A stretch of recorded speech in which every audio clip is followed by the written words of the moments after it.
तो फिल्म की कहानी शुरू होती है और हमें एक कार एक्सीडेंट को दिखाया जाता है जिसमें एक ट्रक जो है वो एक कार को बुरी तरह से टक्कर मार देता है। अब ये एक्सीडेंट किसका हुआ है ये हमें आगे पता चलेगा, लेकिन ये सीन यहीं पर कट होता है। अब अगले सीन में हम थीरू नाम के लड़के को देख पाते हैं जो कि फूड डिलीवरी का काम करता है और थीरू अपनी लाइफ से ज्यादा खुश नहीं है। उसकी लाइफ में बहुत सी प्रॉब्लम्स है जिनमें वो अटका हुआ है। जिसके बाद थीरू को फूड डिलीवर करने के लिए एक जगह पर जाना था। जैसे ही वो उस जगह पर जाता है तो वो लड़का थीरू को पहचान लेता है क्योंकि थीरू और वो एक ही स्कूल में पढ़े हुए हैं और थीरू को स्कूल में सभी लोग डरपोक कहकर बुलाया करते थे। तो थीरू यहाँ पर पैसे लेकर जैसे यहाँ से जाने वाला होता है तभी थीरू की नजर पड़ती है अनुषा नाम की लड़की पर। और अनुषा थीरू की 5वीं क्लास से क्रश रही है, लेकिन थीरू ने अनुषा को स्कूल में कभी भी अपनी फीलिंग्स नहीं बताई। जिसके बाद थीरू यहाँ पर बैठ कर खाना खा रहा होता है तभी उसके साथ के कुछ लोग जो है वो यहाँ पर लड़ाई करने लगते हैं, लेकिन यहाँ पर पुलिस आ जाती है और सभी लोगों को वो लोग अपने साथ ले जा लेती है। पुलिस स्टेशन पहुँचने के बाद यहाँ पर एंट्री होती है एक पुलिस इंस्पेक्टर की। पुलिस इंस्पेक्टर सभी को छोड़कर सिर्फ और सिर्फ थीरू को थप्पड़ मारता है। आखिर ऐसा उसने क्यों किया ये हमें बाद में मालूम चलेगा। जिसके बाद थीरू अपने घर पर पहुंचता है जहां पर कि उसके दादाजी उसका बहुत देर से इंतजार कर रहे थे। यहाँ पर थीरू जैसे ही घर पहुंचता है वो अपने दादाजी को सब कुछ बताने लगता है। दरअसल थीरू और उसके दादाजी के बीच में काफी अंडरस्टैंडिंग है, वो दोनों एक दूसरे को काफी समझते हैं। वो यहाँ पर शराब पी रहे होते हैं, लेकिन तभी यहाँ पर उसी इंस्पेक्टर की एंट्री होती है और यहाँ पर हमें मालूम चलता है कि दरअसल में वो इंस्पेक्टर जो है वो थीरू के पिता है और ऑलमोस्ट थीरू और थीरू के पिता ने एक दूसरे से लगभग 10 सालों से बात नहीं की है। इसका भी एक रीजन है जो कि हमें आगे मालूम चलेगा। यहाँ पर थीरू अपने दादाजी से कहता है कि अगर तुम नहीं होते तो मैं इस घर को कब का छोड़कर चला जा चुका होता, और वो अपने पिताजी के लिए काफी कुछ भला बुरा भी कह रहा होता है। ये सारी बातें उसके पिता भी सुन रहे होते हैं। थीरू और थीरू के पिता एक दूसरे के साथ खुश नहीं है, उन दोनों के अक्सर झगड़े होते रहते हैं, लेकिन अगली सुबह होते ही वो साथ में मिलकर काम करते हैं।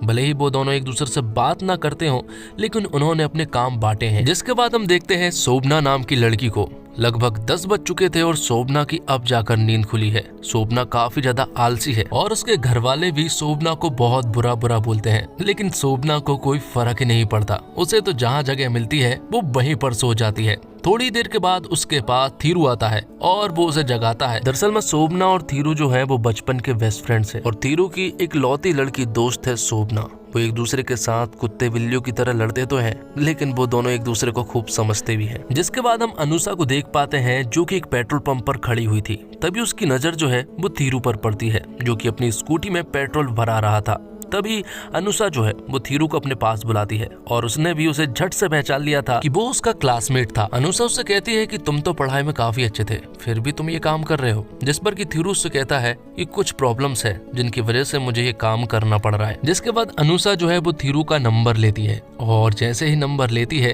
रात को तुरंत ये बात थीरू जो है वो शोभना को बताता है और कहता है कि मैं उसे बचपन से पसंद करता आ रहा हूँ, लेकिन उसने कभी भी मुझे भाव नहीं दिया, लेकिन आज उसने मुझे अपना नंबर दिया। लेकिन शोभना को ये थोड़ा अटपटा सा लग रहा था। वो कह रही थी कि मुझे ये बहुत ही अजीब लग रहा है और ये दोनों बात कर ही रहे थे कि तभी थीरू के पास अनुषा का कॉल आता है। तो अनुषा थीरू से यहाँ पर बहुत ही अच्छे से बात करती है, उससे हालचाल पूछती है और आखिर में वो उससे कहती है कि पूरी सिटी में आज फूड डिलीवरी बॉयज की स्ट्राइक है, इसलिए कोई भी उसके घर पर फूड डिलीवर करने के लिए नहीं आ रहा है। तो क्या तुम मेरे घर पर फूड डिलीवर करने के लिए आ सकते हो? जिस पर कि थीरू तुरंत ही हाँ कह देता है और कहता है कि मैं जल्द से जल्द तुम्हारे घर पर पहुंच रहा हूँ। ये सुनने के बाद शोभना थीरू से कहती है कि मुझे ऐसा लग रहा था कि दाल में कुछ काला है, लेकिन अब मुझे पता चला है कि पूरी की पूरी दाल ही काली है। तो 1 घंटे के अंदर थीरू जो है वो अनुषा के घर पर पहुंच जाता है और फूड डिलीवर कर देता है।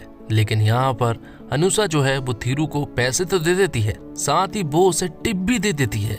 ये देखकर यहाँ पर थीरू को बहुत ज्यादा बुरा लगा था, क्योंकि वो ये सब काम करने के लिए नहीं आया था, बल्कि वो तो एक दोस्ती के लेवल पर यहाँ पर आया था। ये देखने के बाद वो यहाँ पर तुरंत यहाँ से चला जाता है। हालांकि इस चीज के लिए यहाँ पर अनुषा को भी बुरा लगा था कि उसे टिप नहीं देनी चाहिए थी। जिसके बाद थीरू जो है वो तुरंत ही घर पहुंचकर सबसे पहले शोभना के पास जाता है और उसे ये सारी बातें बताता है। और ये सुनने के बाद तो शोभना बहुत जोर से हंसती है, क्योंकि उसे लगा ही था कि कुछ ना कुछ गड़बड़ है। अब अगले दिन से थीरू काम करना फिर से शुरू कर देता है। वो एक फूड डिलीवर करने के लिए एक जगह पर जाता है, लेकिन गलती से वो एक जगह पर पहुंच जाता है जहां पर कि वो देखता है कि कुछ लोगों ने एक लड़की को किडनैप करके रखा है। हालांकि यहाँ पर थीरू ने कोई भी रिएक्शन नहीं दिए थे। वो चुपचाप यहाँ से निकल जाता है और तुरंत ही पुलिस स्टेशन पहुंच जाता है और उन्हें ये सारी बातें बता देता है। यहाँ पर उसके पिता भी मौजूद थे और वो भी ये सारी बातें सुन रहे थे। उसने एड्रेस बता दिया था। जैसे ही वो लोग उस जगह पर पहुंचते हैं तो वो यहाँ पर उस आदमी को पकड़ लेते हैं जिसने कि उस लड़की को किडनैप कर रखा था। अब ये सारी न्यूज टीवी पर आई थी जहाँ पर कि थीरू के पिता जो है वो हीरो बन चुके थे।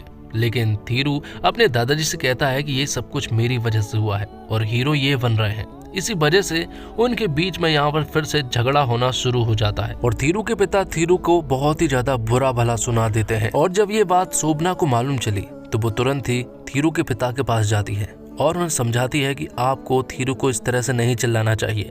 वो उन्हें भी बहुत चिल्लाती है और वो उनके साथ काम में हाथ भी बटाती है। अब आगे हम देखते हैं कि अनुषा जो है वो थीरू के पास मैसेज करती है और सबसे पहले सॉरी कहती है। यहाँ पर थीरू जो है वो एक मैसेज में ही पिघल जाता है, जिसके बाद अनुषा उससे कहती है कि क्या हम कल मिल सकते हैं, जिस पर कि थीरू हाँ कह देता है। और फिर वो अगले ही दिन एक रेस्टोरेंट में मिलते हैं जहाँ पर कि थीरू जो है वो बहुत ही ज्यादा तैयार होकर गया था।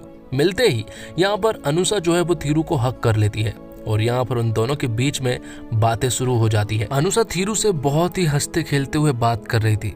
कहीं ना कहीं थीरू को ऐसा लगने लगा था कि अनुषा उसे पसंद करने लगी है, क्योंकि जाते जाते अनुषा ने थीरू को गाल पर किस भी किया था। अब आगे हमें मालूम चलता है कि थीरू के पास घर जाने के लिए स्कूटी नहीं है, क्योंकि उसकी स्कूटी खराब हो चुकी है। इसलिए वो शोभना को अपने पास बुला लेता है और उसके पास आने के बाद जब वो घर जा रहे थे तो यहाँ पर थीरू शोभना को सब कुछ बता देता है और वो बहुत खुश था।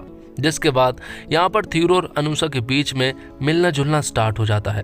दोनों एक दूसरे से काफी मिलने जुलने लगे थे और सही मौका देखकर थीरू ने अनुषा को अपनी दिल की फीलिंग्स बता दी थी। जैसे ही थीरू ने उसे प्रपोज किया तो यहाँ पर अनुषा का दिमाग चिटक जाता है और वो उसे बहुत ही बुरा भला सुनाकर यहाँ से चली जाती है। घर आने पर थीरू ये सारी बातें शोभना को बताता है, लेकिन शोभना अभी भी थीरू के मजे ही लिए जा रही थी। वो कहती है कि वो उसके लिए ठीक नहीं थी। हालांकि यहाँ पर शोभना जो है वो थीरू को बहुत ज्यादा सपोर्ट भी करती है। उसका मन हल्का करने के लिए थीरू को वो अपने साथ पिक्चर दिखाने के लिए ले जाती है, लेकिन वहाँ पर अनुषा और उसके दोस्त भी आए हुए थे जो कि थीरू का मजाक उड़ा रहे थे। ये देखकर शोभना उनसे झगड़ने लगती है, लेकिन थीरू उसे रोक देता है और उसे यहाँ से ले जाने लगता है।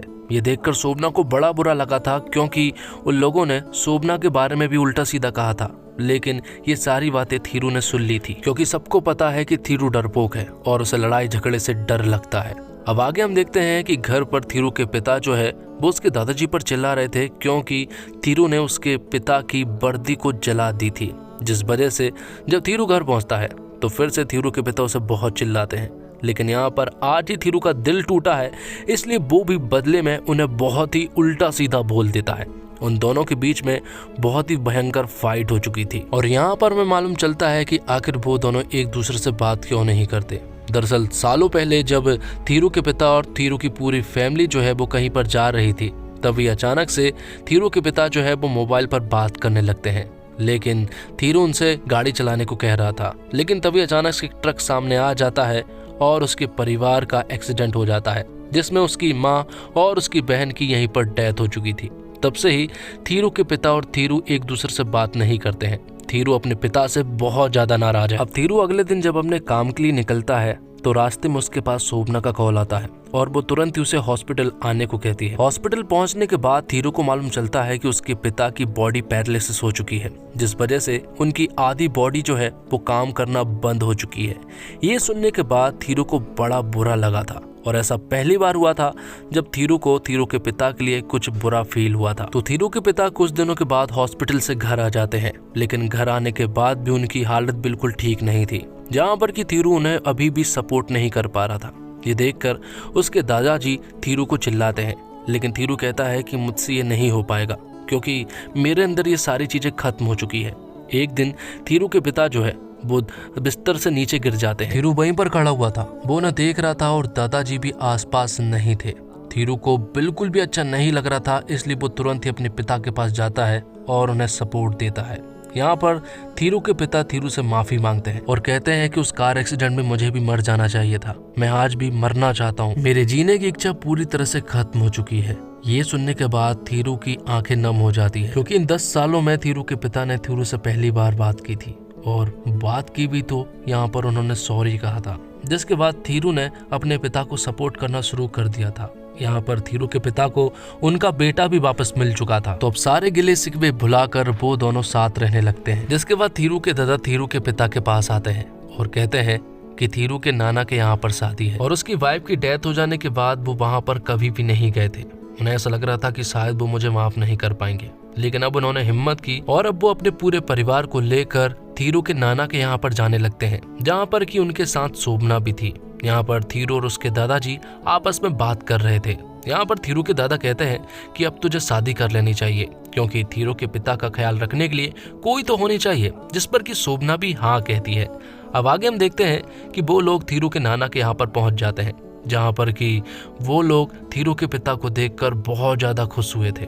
यहाँ पर थीरू के पिता की भी आंखें नम हो जाती है कि आज भी वो लोग मुझसे नफरत नहीं करते हैं, जैसी इज्जत पहले दिया करते थे सेम अभी भी वैसी इज्जत दे रहे हैं। तो अब शादी का प्रोग्राम शुरू हो जाता है और यहाँ पर थीरू की नजर पड़ती है रंजनी नाम की लड़की पर और उसे देखकर थीरू जो है वो तुरंत ही उससे बात करने के लिए पहुंच जाता है। लेकिन थीरू की बातें रंजनी को पसंद नहीं आई थी, जिस वजह से वो यहाँ से चली जाती है। अब थीरू ये सारी बातें फिर से शोभना को बताता है। शोभना उससे कहती है कि तुम्हें डायरेक्ट उससे ऐसी बात नहीं करनी चाहिए, तुम्हें पहले उसे दोस्त बनाना चाहिए। इसलिए थीरू जो है वो रात को रंजनी के पास जाता है और उससे सॉरी कहता है और कहता है कि मेरा ऐसा कोई भी इंटेंशन नहीं था। इस वजह से वो उससे कहता है कि मैं तुम्हारा दोस्त बनना चाहता हूँ, जिस पर कि थीरू के मामा भी उसका साथ देते हैं और रंजनी उसका दोस्त बन जाती है। अब थीरू को भी ऐसा लगने लगा था कि कहीं ना कहीं रंजनी भी उसे पसंद करने लगी है। दोनों ही एक दूसरे के साथ थोड़े थोड़े खुश तो जरूर थे, लेकिन अब वो दिन भी आ चुका था जब थीरू की पूरी फैमिली को घर वापस जाना था। यहाँ पर थीरू उदास बैठा हुआ था, तभी उसके पास शोभना आती है और वो रंजनी को यहाँ पर बुला कर लाती है। यहाँ पर शोभना उन दोनों को अकेला छोड़कर दूर चली जाती है। दोनों बात करते हैं और यहाँ पर थीरू जो है वो उसे कहता है कि मैं तुमसे प्यार करता हूँ, क्या तुम्हारा नंबर मिल सकता है, जिस पर कि रंजनी जो है वो उसे रिजेक्ट कर देती है और उसे नंबर भी नहीं देती है। ये देखने के बाद शोभना को बहुत ज्यादा बुरा लगा था कि आखिर उसका बेस्ट फ्रेंड कब तक रिजेक्ट होगा। जिसके बाद थीरू जाते जाते अपनी नानी को एक मोबाइल फोन गिफ्ट करता है और कहता है कि हम हमेशा टच में रहेंगे और हमेशा बात करते रहेंगे। जिसके बाद जब वो लोग वापस जा रहे थे और जब वो ट्रेन में थे तो यहाँ पर थीरू के दादा जो है वो थीरू को कहते हैं कि तू कब तक लड़कियों से रिजेक्ट होता रहेगा, तुझे अपनी बेस्ट फ्रेंड से शादी करना चाहिए क्योंकि वो तुझे बहुत ही अच्छे से समझती है। लेकिन थीरू जो कहता है कि मुझे उसके लिए कभी भी कुछ फील नहीं हुआ है, जिस पर कि वो कहते हैं कि तुझे पहले उस नजरिए से उसे देखना होगा, तभी तो तुझे फील होगा। ये सुनने के बाद थीरू जो है वो यहाँ पर शोभना को गौर से देखने लगता है। वो दोनों जब आपस में बात करते हैं तो वो उसकी छोटी छोटी बातों को नोटिस करता है और कहीं ना कहीं थीरू ये देखता है कि शोभना सचमुच ही उसके लिए बनी है। वो उसके पिता का भी ख्याल रखती है, उसके परिवार का भी और उसका भी। इसलिए एक दिन थीरू जो है वो हिम्मत करके शोभना को अपनी दिल की बात बता देता है। ये सुनने के बाद शोभना के होश उड़ जाते हैं और वो थीरू को कहती है कि मैंने ऐसा बिल्कुल भी नहीं सोचा है कि एक दिन तुम भी मेरे साथ ऐसा कर सकते हो। तो थीरू ने अपने बेस्ट फ्रेंड को जब प्रपोज किया तो कहीं ना कहीं थीरू को अब बहुत ज्यादा हार्ट ब्रेक हुआ था, क्योंकि प्यार तो गया ही, साथ में दोस्ती भी जा रही थी। अब आगे हम देखते हैं कि शोभना जो है वो एक सॉफ्टवेयर कंपनी में काम करती है, जहाँ पर कि कनाडा जाने के लिए उसका प्रमोशन हो चुका था। तो शोभना घर आकर ये प्रमोशन वाली बात घर बताती है, जहाँ पर उसके परिवार वालों ने भी हाँ कर दिया था। यहाँ दूसरी तरफ हम थीरू और उसके पिता को घर आता हुआ देख पाते हैं। रास्ते में ही उन्हें वो विलन मिल जाता है जिसे कि थीरू ने पकड़ पाया था। तो यहाँ पर वो विलन जो है वो थीरू को पिता को बहुत बुरी तरह से मारने लगता है, लेकिन तभी थीरू को गुस्सा आ जाता है और वो यहाँ पर उस विलन को बुरी तरह से मारता है। लेकिन इन सब में थीरू भी इंजर्ड हो गया था और ये सब देखकर शोभना को बहुत ज्यादा बुरा लगता है और वो बहुत ज्यादा रोती है। जिसके बाद कुछ दिनों के बाद थीरू ठीक हो जाता है। यहाँ पर शोभना उसे कॉल लगाने की कोशिश करती है और बताने की कोशिश करती है कि वो आज रात कनाडा जा रही है, लेकिन यहाँ पर थीरू कहता है कि वो उसे एयरपोर्ट तक छोड़ने के लिए नहीं आ पाएगा, जबकि शोभना चाहती थी कि वो उसे छोड़ने के लिए आए। तो अब रात हो जाती है और शोभना कनाडा जाने के लिए एयरपोर्ट के लिए निकलने लगती है। वो अपनी पूरी फैमिली से मिलती है, लेकिन उसे इंतजार सिर्फ और सिर्फ अपने बेस्ट फ्रेंड थीरू का था।